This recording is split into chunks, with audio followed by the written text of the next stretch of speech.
It's still This Morning on ITV on independent television. We're going to be looking at entrepreneurship today. I mean, it's the beginning of the year, the 7th day of January 2020. And it's the time to start looking at opportunities around you as an individual, as a prospective individual, opportunities around you in your nation, in your neighborhood, and how you can provide, certain answers that will yield money, that will yield, profits for you. And that brings us to entrepreneurship in Nigeria. Well, when we say entrepreneurship, is a common lexicon that most of us we are so familiar with, and most of us we use it a lot. And when men suddenly discover that they could provide goods and services, for profit making, then of course they went into it, and that's how the word entrepreneurship came, into usage. And of course, even after the pre-colonial era, we also discovered that in Nigeria it continued.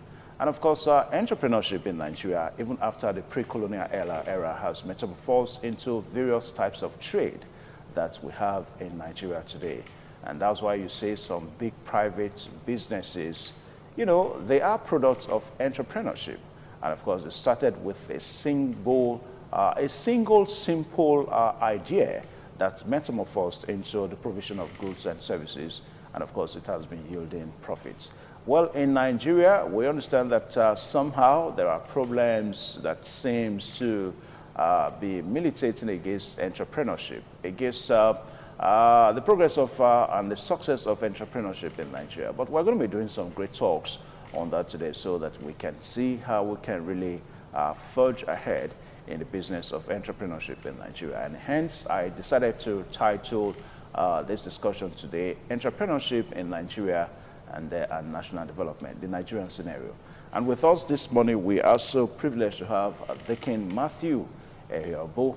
Is the managing director of Shoemaking Directorate here in Benin State. You're welcome to this program this morning on ITV. And also, we're also expecting a young entrepreneur, Mrs. Iyalekwe Zegboa, who is into arts production.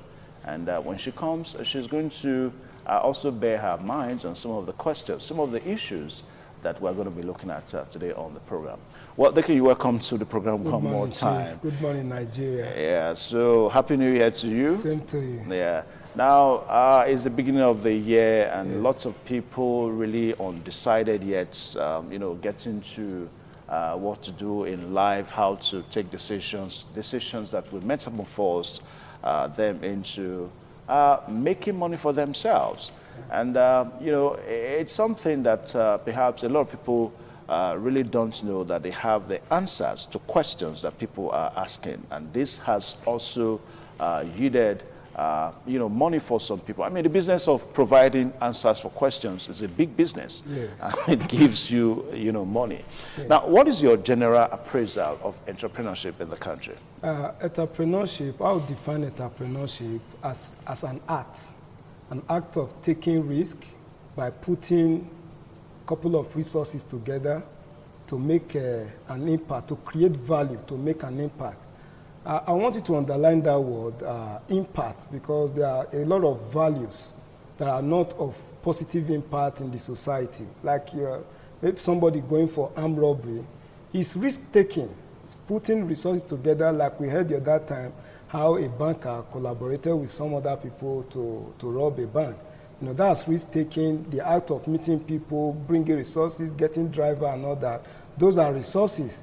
But the impact is for their own self. The value they are creating is for their own self, not for the general good of the society. So what I'm talking about now is that the value you create is for a positive impact. You understand? Like providing goods and services, rendering services, that will generate profit the entire citizenry and improve your economy at last. That's the art of entrepreneurship. It's risk-taking to create value for a positive impact. Yeah. Okay, but you've not answered my question. What is your appraisal of entrepreneurship in Nigeria? My appraisal for entrepreneurship, drawing from that definition, is that by the time you create that value, you become the entrepreneur, the risk taker. You understand? So if you are not bold to take that risk, you will not be able to create the value, you know, at the end of the day. Yeah, so, when we say the appraiser now, I thought you were going to tell us your impression about entrepreneurship in the country Nigeria. Is it encouraging to be an entrepreneur in Nigeria here, or it's not? There are factors militating against becoming an entrepreneur in Nigeria, you know, even from the human angle and the economy at large. So what I'm saying is that the problem of becoming an entrepreneur, you know, you must be willing to take risk. You must be willing to, in the face of odds, you know, challenges, whether from the government or from family, even of how to get finance to finance getting those resources. You know, you have to take that risk. If you are not determined to take that risk, then you cannot make it. Even as a nation, if Nigeria is not determined to take the risk of investing in an economy, you know, creating infrastructure, social amenities that will encourage people becoming an entrepreneur, you know, Nigeria at the end of the day will be going backwards. So the appraiser here is that you be willing to take the risk of becoming an entrepreneur. You know, like people say before, even from the popular saying that Rome was not built in a day, you know, it started from somewhere. You have to take that bull by the horn to becoming an entrepreneur, and it involves risk-taking. Okay. Yeah, that's the appraiser. All right. Now, you discover that for lots of people that really want to go into, you know, they have the mindset. They want to be a CEO of their own small, medium-scale enterprise. Yeah. But you discover that they have so many ideas in their head. Yeah. They have so many things that they can do. So how do you really, you know, identify what you can do so that you lay your hands on it and, of course, you go into it? In fact, we've been told every now and then, you know, the act of entrepreneurship, and, you know, it must be the problem you are able to solve around you. You identified a problem on ground, and you make the move, pull the resources towards solving that problem. Then money will come, you know, by way of the problem that you have solved. You know, then you'll be able to identify that, what is my target audience? Who are those coming to buy this?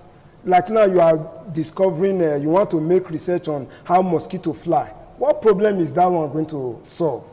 You understand? So the something is, look around you. The issue of power, before the advent of solar and inverter and all of that, we know that power has been a problem. So you now devise a means, you know, extract the environment, the economy, know that by the time I go into this, make inventory or invention on a particular sector, what is going to solve? Who are the target audience? So that is the issue. You look around you, there are problems in the health sector, you know, even the educational system. So you now devise, what is the approach? What move will I be able to make the desire, to bring about the desired change? So that is how you identify. There may be a lot of ideas in your head. You look at, that was why I told you from the definition that the value you create, what impact is it going to make? There are problems in the hospitality sector, even in tourism and all that. Big countries like Dubai, they are becoming big, but 30 years ago they were nowhere. They are becoming big because they found out that the world is sick of hospitality. So they made a move to provide an enabling environment, a conducive atmosphere for people to come and relax themselves. And they are making money from it. You look at Nigeria now. We are looking at Nigeria as a case study. Many years ago, we were told that by the year 2020, Nigeria will be top 20th economy in the world. But where are we? In fact, today, we are even more backward than when we make that assertion as a national policy. Yeah. So what we are talking about now is that when you make an assertion, when you identify a need, what move, what approach are you putting in place to actualizing it? That is the... All right, the program is still this morning on ITV, on independent television, and we are looking at entrepreneurship in Nigeria and also looking at the Nigerian scenario. I told you that I have two young entrepreneurs this morning, and one is already on the set. So we'll take a short pause now so that we just bring the other one on set. Please stay tuned. TMI, every opinion counts. All right, thank you so much. The program stay much alive here on independent television, and still looking at entrepreneurship in the country, Nigeria. Yeah, we have Mrs. Iyalekwe Ezegbuwa. She's also a young entrepreneur, and she's into arts making, and very good in what she does for a living. Madam, you're welcome to this program this morning on ITV. And you know, I asked Hirobo a while ago. We're trying to make an appraisal on entrepreneurship in the country, Nigeria. I don't know what your own assessment is on entrepreneurship. Well, entrepreneurship in Nigeria has really come a long way. In many years ago, we were into like the white-collar jobs only. Okay. Because that's how we were trained. Okay. That you go to school, after reading whatever course of study, you come out, and then you should be employed in an institution, parastatal organization, a company, depending on what's your discipline was as a then. Yeah. But you know, now we found out that the job opportunities are not there. That's the reality of life. You know, so you go to school, you come out, and then you're job hunting. Okay. You're looking for the white-collar jobs. You know, but we are now having the reorientation that you can do other things aside from your bookwork. You know, so your school training, you're training through an institution, a school, a formal education that you get will now be a basis for whatever it is. You know, so minds are being opened now to the fact that there are opportunities out there, things you can do outside of going to look for a company to work in. Yeah. You know, so we have gradually moved from the white-collar job hunt, and then we're moving into the fact where you're like, hey, what can I do for myself? Okay. I can't stay for 1, 2, 3 years after school and I'm still job hunting. I have to somehow, in some ways, improve myself, improve my finances, take care of myself. I know in the Nigeria context, after your parents have trained you, they expect something back.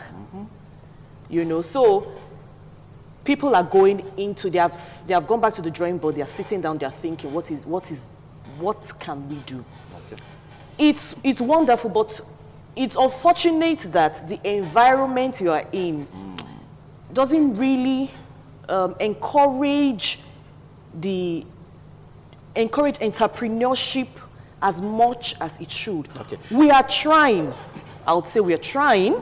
We will get there, but still a lot to be done. Okay. Now, before we come to the environment and see some of the factors that may be fighting entrepreneurial intent in the country. Now, let's look at this, you know, outcome, this possibility of people, they went to school to be trained in a certain profession. Like you, I understand you are an engineer by profession, but you do arts production for a living. So how do you put all that together? I mean, you are trained in a certain profession, and of course you just discover that, oh, I can do this. Then you start doing it. How do you put it together?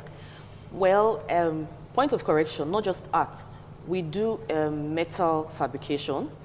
We work with other materials. You know, so it's not just but we put art in whatever we do. You do, okay. You know, so now, back to your question, how it works. I am still an engineer. I still work I'm a civil engineer by training.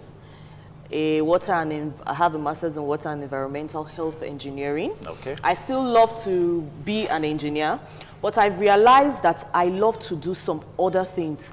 And then it had to be the artistic part of me coming out. And, you know, for me, anything I do, I really want to do it well, and I want to make money out of it.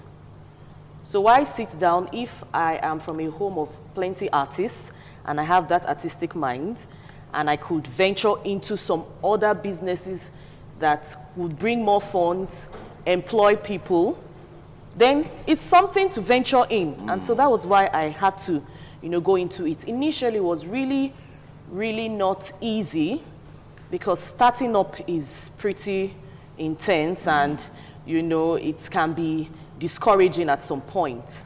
But at some point, I had to leave the company I was working in, you know, to start up this one. And of course, you'll be making ends meet. Well, yes.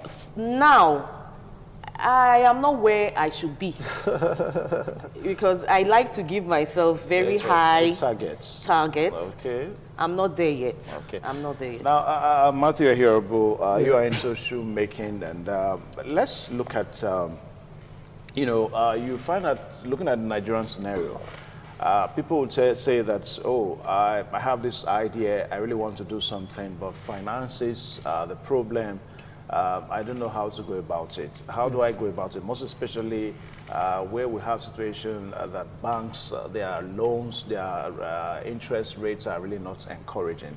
Less from your own experience, how can somebody go about that? Yes, one thing first is that you have to identify your passion. You know, like my sister said just now, that she's not where she wants to be yet, that she's aiming at something. The something is, by the time you identify your passion, you get it clear that this is what I'm called to do. Whether you study something else in school or not, you know, you will have that push from within to persevere, to be persistent, to be resilient at every odd. So you'll be able to break even at some point, then even make margin. So you should be able to tell yourself that, yes, I want to do this thing, and try to create that impact that you want to create through the value you've been able to build up. So, like me, you know, at first it was derogatory. I want to go into shoemaking, you know, ridiculous. You know, people will even refer to you as an ordinary shoemaker. You understand? They say you are a shoe cobbler. Yeah, That's true. But I want you to know that in the developed economy, like Italy, some big entrepreneur, like you said just now, that it started with a single idea. You know, they are billionaires. Likes of Louis Vuitton, Versace, Gucci, and all that. You know, these are shoemakers. They are driving the economy. But I want to bring your mind back a little to the Nigeria scenario we are looking at. You know, we are dependent on oil, all right? And you know that, you find out that even in the developed countries now, they are building cars that doesn't use petrol. You understand? So where is our place in the near future? And even the advent of inverter and solar panel and all that, they are not using, we are going shifting from generator. You understand? Look at Dubai. They are driving the economy on tourism. So where are we going to be in the next 5 years, in the next 10 years, if we are still solely dependent on oil? So I want us to look inward into entrepreneurship, like shoemaking, fashion design, arts and crafts, you understand, tourism, hospitality, so that we can drive this nation. Nigeria have no natural disaster, but yet it's difficult for us to take care of ourselves. We have balance of payment deficit, you know, from the summary of financial transaction in the economy. You know, we are importing more than we export. What are we rendering? What are we delivering to the international market? You understand? So we should be able to find out what we really want to solve. What is Nigeria solving with the oil we are making? The end result is gradually diminishing. Cars with electricity to power it. Generator now is phasing off for inverter and solar system. You understand? So we should look at what are we going to solve. Like we are into shoemaking. Nobody can live or be out there without putting on shoe. We are putting on clothes. What are we doing locally? It's time you are putting on suit now. You are promoting the English mark fashion design. We should dress on what we produce. Produce what you are going to use and use what you produce. That is how this China and all that, you know, they stop. Even look at Singapore. They have the strongest currency in the world, in the whole wide world. But 30 years ago, where were they? So we should look inward as a nation and know what we want to become as an entrepreneur. What Nigeria want to become as an entrepreneurial country. That is how, the issue of credit facility, whether banks or whatsoever, bank will not want to throw their money into venture that is not profitable. So at the time you prove yourself to be profitable, look at bank manager running after me, come and open account with us, come and do to a shoemaker. Because I've been able to make an impact over time, though it was horrendous in the process, but now they've seen that I cannot just be done away with. So they are coming out to say, okay, let's do business because of the impact. Okay. Now, Ms. Ezegbuwa, you discovered that the greatest problem for the Nigerian entrepreneur is who to produce for. Now, we are living in a situation whereby people tend to, they would just want to buy foreign goods. They don't want to have anything to do with homemade goods, like your works of arts and even like the shoes that he does. I mean, that seems to be enough encouragement, for the would-be entrepreneur. After all, who is going to patronize me when a lot of people patronize foreign goods? So all these are challenges. You want to speak on that? Yeah, I would like to say that gradually we're getting out of that. Amen. We are. No, it's obvious we are. I have friends who make, who do leather works. Okay. Like I'm in Nigeria, Golden V, I have friends and I wear their products. Now, initially, we had a problem with our finished works. Yeah. We had a problem with that. But now it has gradually been improved upon. So you see a Nigeria footwear, and you can't tell that it's a Nigerian footwear. But I'm one that if I'm putting on a Nigerian footwear, I want to know it's even a Nigerian footwear. Let's not shy away from it. Put it made in Nigeria.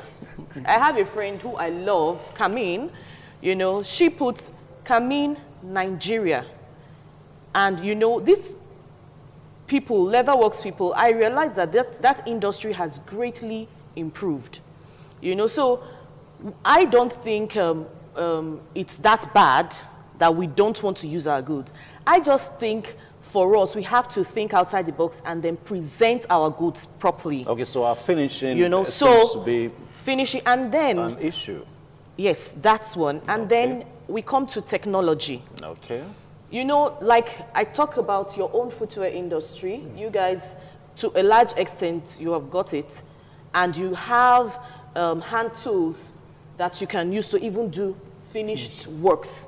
But there are some entrepreneurs that need some technologically advanced equipment and to get cannot immediately afford. Good, So where does that take us to? It takes us back to, our economy, the environment, the socio-economic environment. Is it okay? Is it, how will I put it? Is it comfortable for the entrepreneur?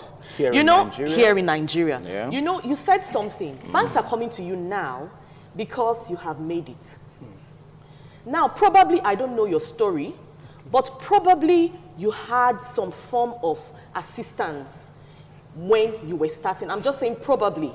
Okay. But some people have fantastic ideas, but they don't have the capital. We need to have an enabling environment because whether we like it or not, if we don't go into entrepreneurship, our economy will not improve in Nigeria. We know that countries who have gone into entrepreneurship, like the Asians, and you see how well their economy thrives.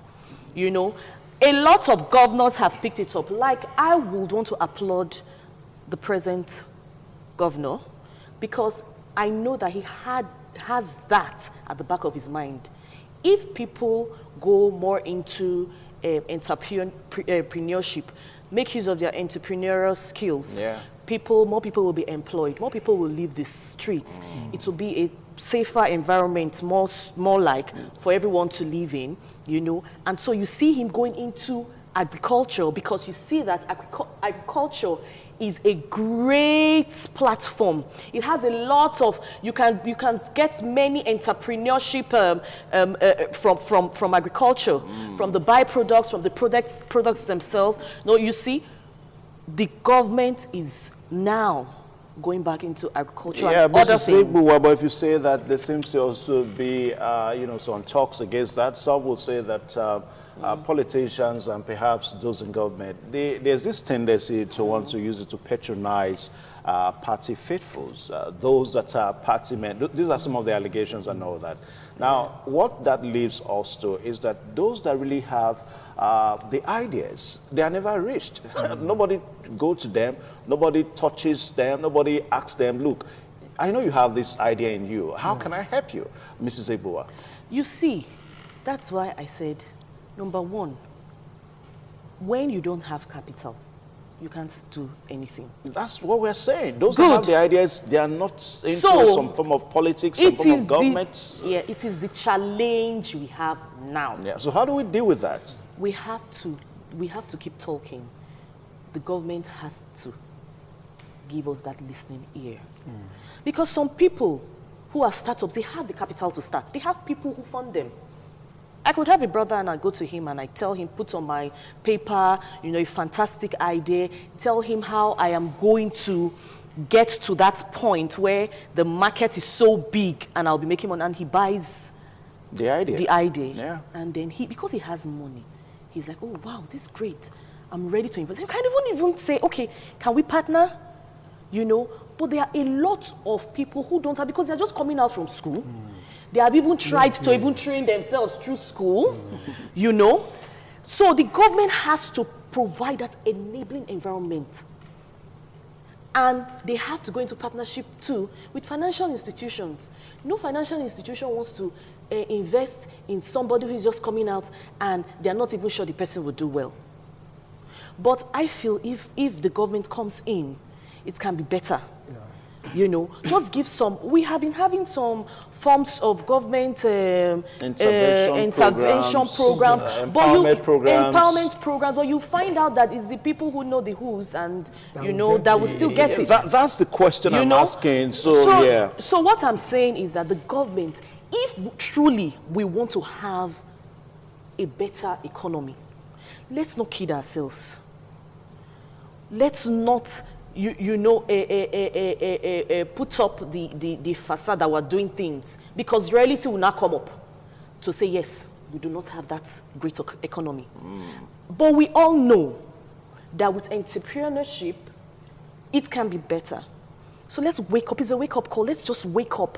Let's leave politics. Let's throw it aside. This is the lives of individual. This is our nation. People, we want to start having individuals who can cater for themselves, who can do things and improve the economy of the country and give value to our country, give our country a better face in the international market.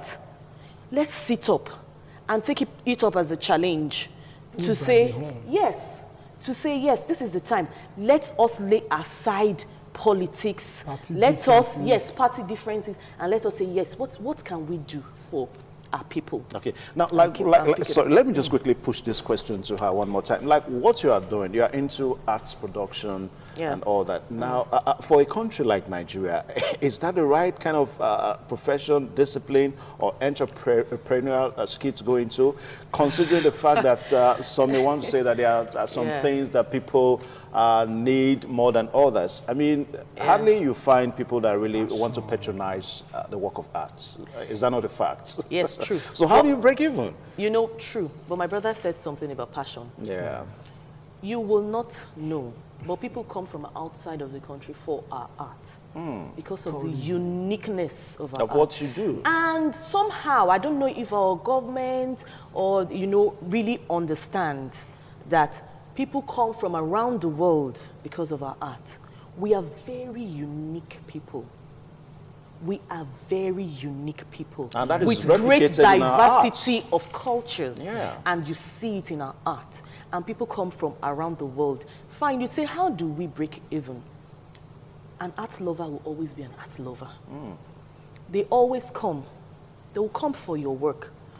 You see, that is where I now come to the point of patience. You must have that passion for the work. You must not do the quick money syndrome, go that line. You know, you must have that entrepreneurial mind. An entrepreneurial mind believes in what the person is putting in the market, is innovative, tries to improve on it, and because he knows there is a market for it.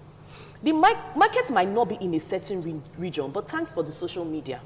You can be sitting in your house and doing what you're doing, you know, and then you get people from around the world even asking for your products. So we've even gone beyond this show. So if we're looking at just Nigeria, you will be quite disappointed. But I can bet you, my brother, that there are many people who will pay millions for art, even in Nigeria. Of course, we say people will wear shoes. You cannot walk on the road without shoes or sandals or slippers. You cannot go around without your clothes, you know. But there are still people are building houses. We are into metal fabrication. People are building houses. Will you build your house now and you say you will not put your burglary, you will not do gates, you will not, do you know? So people will come for your products if you have, you know, fancy. And you know, in Benin, we like doing things that other people have not done. Yeah, but the challenge is that most times you find people, they want to do that to just put some form of protection, not necessarily to showcase any artistic aesthetics of a building. You will be shocked to know that that line of thought isn't true. If you just toe that line, you won't make money in the business. Yeah. Really? Yeah. Because there are people who like things that are unique. And if that is the market you're trying to reach, then you have to be, number one, innovative and do very unique and properly finished works to standard, because a lot of people are doing that. So what makes yours different? You know, I know that it's not easy, you know, to cough out large sums of money for such things when you have food to buy, to eat, you know, children to take care of, clothes to wear, but it's amazing. You see, that's the thing. If you don't try, if you don't venture, nothing ventured, nothing gained. You will not know that there is a market, there are people, there's a class of people that want to patronize you. Okay. Now, Matthew, quickly.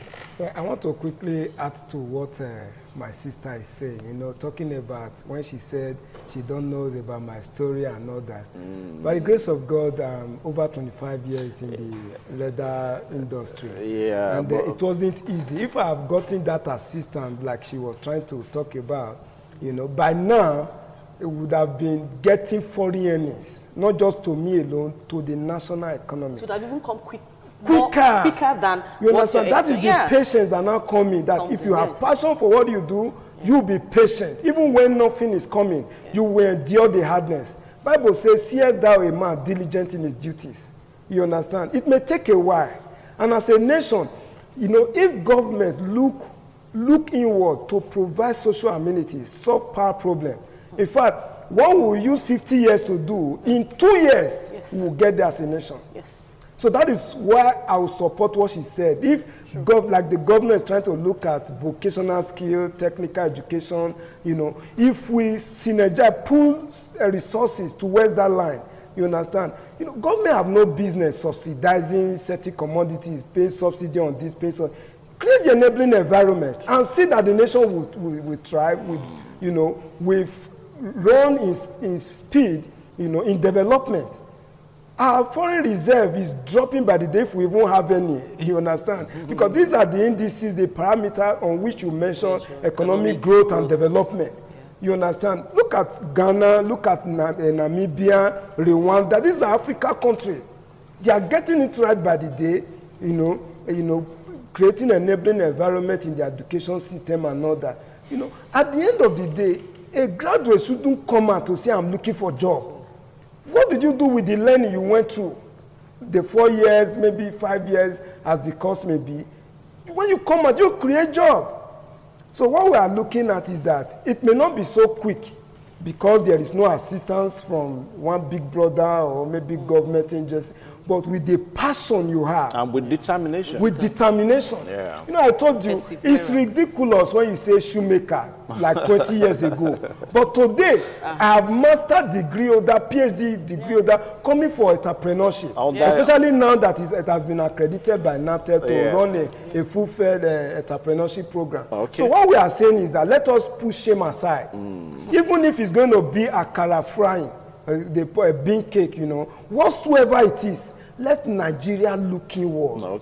Let us be patient. It means not, the result is not going to be so fast. Maybe in 1 year, 2 years, just get a quick result. But endure hardness. Be patient. Bible says, "Fear thou a man." Endure the hardship in the tree. Endure the hardship. Like you just plant a yam now. You expect to reap in 2 months. All right, now, in that 2 months, you have to endure to get the harvest. What we are actually doing here today is not for any of us here, it's for the viewers at home. I mean, the year is just starting. You know, I just decided to put this together to spur your interest into your own skill, your own God-given talent that you have. Now, please, I want you to speak more to the viewers out there. Talent, harnessing your talent into skills and also into something that can give you money and make, you know, ends meet for yourself. Yes, I would like to say to the viewers out there, if you are one who has just come out of school, you're job hunting, you've not got anything doing, don't sit at home. I mean, this is a brand new year. Yeah, so it is. Get busy. Sit back. We've been given brains. God has imputed in every man something. Talent. There's that thing that brings you out. Look inwards. Ask yourself, what can I do? I'm sorry if you're the type who you're looking at people or you're trying to be competitive, you're looking at people's lifestyle, and you're like, no, I can't do this job. But you go out there, you go to foreign countries and you do menial jobs. What's the point when in your country you have what it takes in terms of the environment? Natural resources. Natural resources.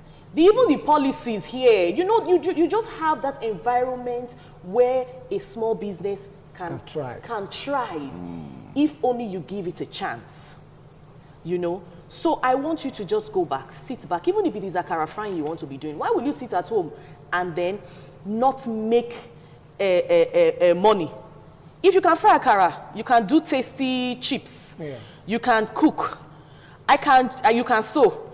Maybe you learnt it online, you learnt it anywhere, but you can do something that can get you something. Why don't you just get up now and start and venture into it? Yeah, there was a day I was so hungry, you know, so I needed to take something light. Now, there's this certain lady that does, you know this Gary? She puts Gary in a cellophane bag with moi moi, and you need to take that thing. Wow. That is what she does, and she makes money from it. You know, white Gary, the real Jebu Gary for that man. That's great. If you don't go there in time, you won't find it to buy. Exactly. People queue you won't find it to buy. I mean, these are things that people can do. People can do to make a living. Here we go. Yeah, to our viewers out there, just find yourself. Find yourself.